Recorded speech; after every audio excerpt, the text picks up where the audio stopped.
গ্রামের ভিতরে সে ঐতিহ্যবাহী সার্কাস খেলা। ফুল ভিডিওটি দেখতে থাকুন, তাহলে কি কি করছে সবই দেখতে পাবেন।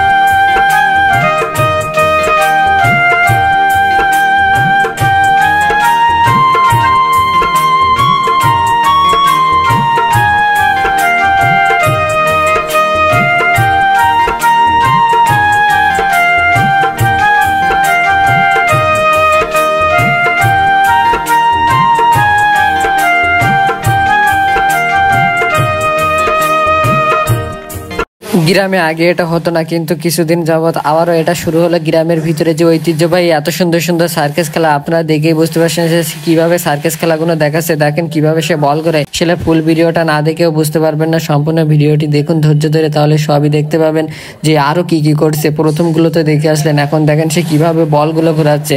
আসলে অসাধারণ, একটা দড়ির উপরে দাঁড়িয়ে বল ঘোরা, এগুলো কিন্তু অসাধারণ।